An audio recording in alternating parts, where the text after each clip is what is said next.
Week 16 of the fantasy football season. Here's a few defense DST units I have as sleepers this week. First defense, the Las Vegas Raiders, available in 94% of fantasy leagues. And we know this Raider defense isn't that good, but the last couple weeks they've actually gone out there and put up serviceable numbers. So this week in a matchup versus the depleted Jaguar offense with no Trevor Lawrence, no Christian Kirk, no Evan Ingram, no Gabe Davis, all those players out for the season, I think Vegas in a home game could go out there and take advantage of this banged-up offense with Mac Jones, the quarterback. Week 13 at the Chiefs, 19 points allowed, 5 sacks. Week 14 at Tampa Bay, 28 points allowed, 4 sacks, 2 interceptions, a fumble recovery. In Week 15 versus Atlanta, 13 points allowed, 3 sacks and interception. So this week with a good matchup versus the depleted Jacksonville offense, who give up the 19th most fantasy points to DSTs on the season, I think they're a good sleeper option this week. The next DST was staying in the same game, and it's the Jacksonville Jaguars. They're available in tons of leagues in 91%. And this Raider offense, we know for the most part, besides Brock Bowers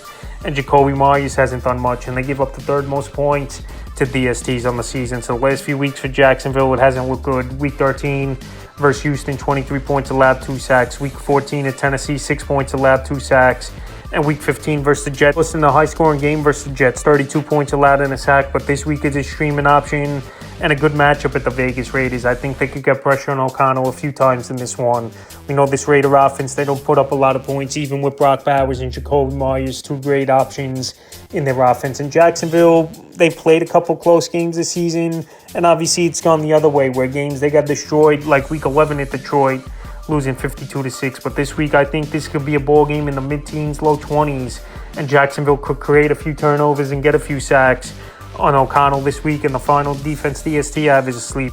Angeles Rams. So the Rams last week, they went out there, they had a good ball game in San Francisco, holding that offense down to 6 points, which is a huge success in my opinion. Even with all the injuries, good offense still over there in San Francisco. So the last couple weeks for this Ram DST, Week 14 versus Buffalo, got the doors blown off, 42 points allowed, a block kick touchdown in that one. In Week 15 in San Francisco, 6 points allowed, 3 sacks, an interception. So this week a matchup at the New York Jets, where their offense has been playing better, where they got Rodgers, Garrett Wilson, Devontae Adams, Breece Hall out of the backfield. So yes, that offense, especially on paper, sounds like one of the best offenses in the league. But Rodgers all season long, besides the last couple weeks, he's gone out there, he's taken a lot of sacks, he's turning the football over. And this week, I think this Los Angeles Rams team could create some pressure on Aaron Rodgers. The offensive line isn't that good for the New York Jets. And also the last couple weeks, he was in warm weather, where most likely in New York this week, the weather's not going to be warm, especially in MetLife Stadium. Those winds get heavy this time of year. So I think Los Angeles could go out there and be a decent sleeper option. And they're available in 88% of fantasy leagues. That's a few defense DST units I have as sleepers for Week 16 of the fantasy football season.